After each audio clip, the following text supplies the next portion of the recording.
Où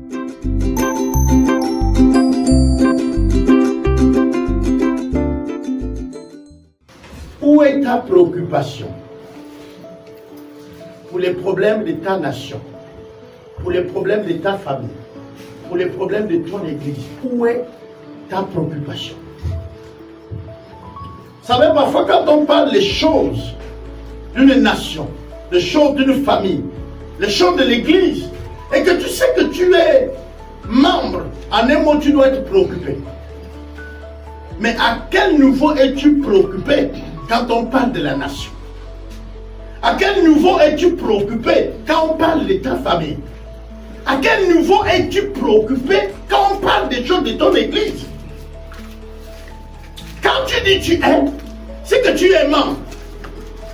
Et donc quand tu es membre, c'est que dans le milieu où tu es membre, là, tu es donc un membre de la famille. On est d'accord?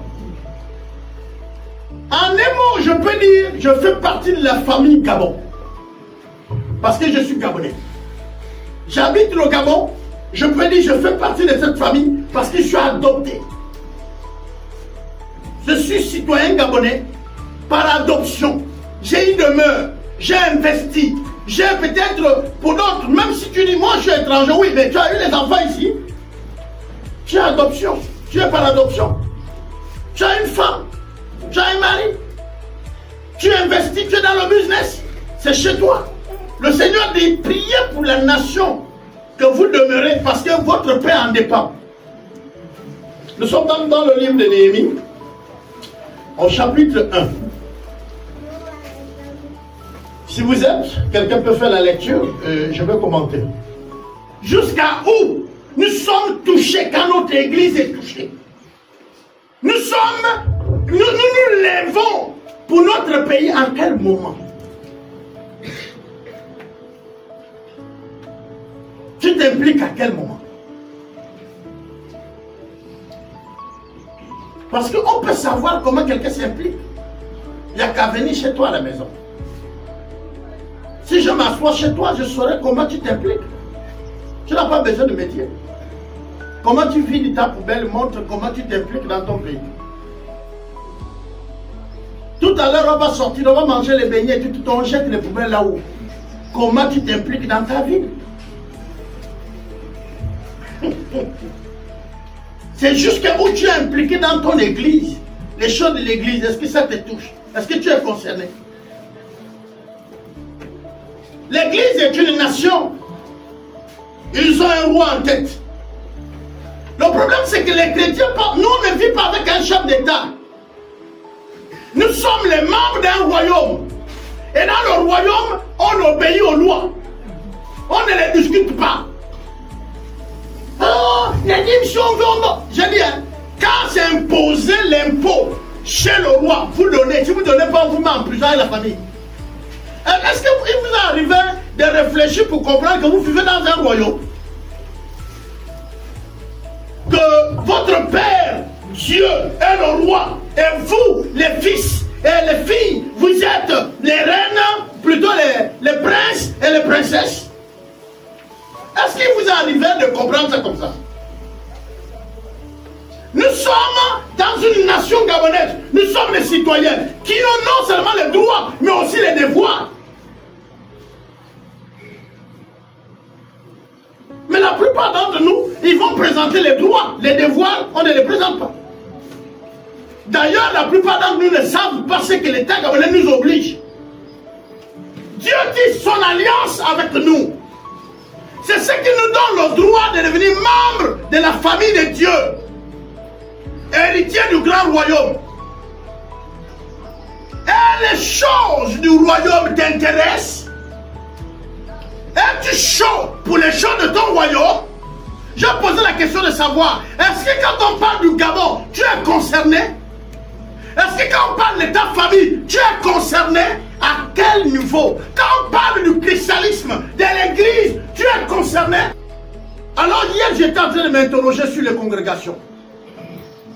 Et je me suis posé des questions. Est-ce que les congrégations servent les intérêts de Dieu? Ou alors les intérêts des humains? Si c'est les intérêts de Dieu, alors respectons les dons. Respectons les appels.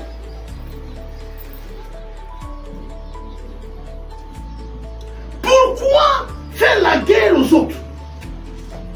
Si en réalité c'est l'intérêt de Dieu. Une nation, je reprends, une nation n'a pas qu'une seule ville. Est-ce qu'une ville, dans une nation, un autre pays? Alors qu'est-ce qui se passe? Moi-même en tant que leader, je me suis posé des questions. Nous servons qui? Et là, ça rejoint la grande question d'une des prédications dans les thématiques que j'ai. Jésus-Christ de Nazareth. L'as-tu rencontré? L'as-tu touché? L'as-tu vu? Ou il t'a vu?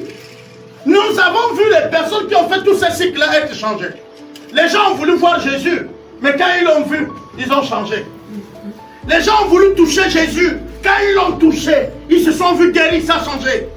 Jésus a touché, les gens étaient guéris. Les gens qui lui l'ont vu, il était guéri. Grande question. Jésus passait dans une foule et il s'est retourné et il dit quelqu'un m'a touché. Est-ce que les gens ne le touchaient pas? Mais pourquoi il reconnaît que là on vient de le toucher? Parce que ceux qui le touchaient ne les touchaient pour rien. Ils s'attendaient à rien. Et aujourd'hui, beaucoup d'entre nous, si vous venez à l'église par habitude, si vous venez à l'église parce que bon, vous n'avez rien à faire le dimanche, eh bien vous ne le touchez pas.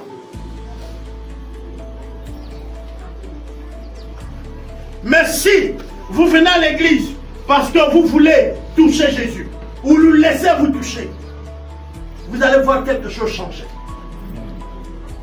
Si c'est par habitude, à un moment donné, vous allez vous fatiguer, vous allez abandonner. Vous allez abandonner. Et puis vous allez rester sur l'histoire. Oh, moi aussi j'étais chrétien. Moi aussi j'ai prié. Mais en réalité, tu venais à l'église. Tu n'étais pas chrétien. Tu venais dans une congrégation. Tu courtoyais une assemblée. Mais tu n'as pas connu Jésus. Donc ne va pas dire au quartier que moi aussi j'étais chrétien. Non.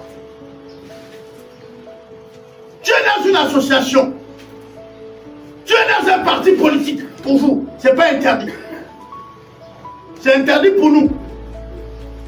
Parce que nous avons tout le monde. Mais vous êtes libre d'être dans les partis. Maintenant là-bas, tu ne cotises pas. Tu ne fais rien. Tu ne fais rien. Tu es dans le parti de pourquoi? Et dans les réunions, tu lèves même la main pour poser les questions. C'est là où tu vas voir un membre influent va dire tais-toi. Parce que dans l'église, on va dire non, c'est la maison de Dieu. Est-ce que vous comprenez? Mais là-bas dans le monde, on va te dire tais-toi. Ici, là, tu n'es rien. Tu n'es rien là, cela ne veut pas dire que tu n'as pas à proposer. Mais tu ne contribues à rien. Il faut faire vivre la maison. Bien aimé, Néhémie s'est inquiété. Il a changé d'attitude. Et ensuite, il a fait une chose. Il a prié Dieu. Il a cherché des solutions pour que la situation puisse changer. Ton implication à quel niveau? Dans ta famille. Ton implication est à quel niveau? Dans ton pays. Ton implication est à quel niveau? Dans ton église. Parce que voilà les trois endroits où tu es.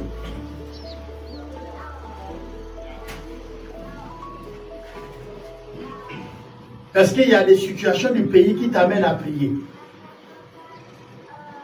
Est-ce qu'il y a des situations de ta famille qui te demandent de fléchir les genoux? Est-ce que tu veux voir certaines choses de ta famille changer? Est-ce qu'il y a la situation de ton église qui t'amène à prier? Et tu veux voir les choses changer? Est-ce que ton cœur est affligé? Est-ce que ton cœur, je vais emprunter un mot vulgaire, ton cœur est gaspillé quand tu entends la chose là? Quand tu rencontres, tu vas rendre visite à ta mère, à ton père, ou tu vas chez toi, tu vois tes parents, tes oncles. Est-ce que leurs conditions de vie t'arrangent? Est-ce que tu as la joie pour ça? Ou non? Et comment parles-tu avec le Seigneur par rapport à eux? Nous allons prier un moment.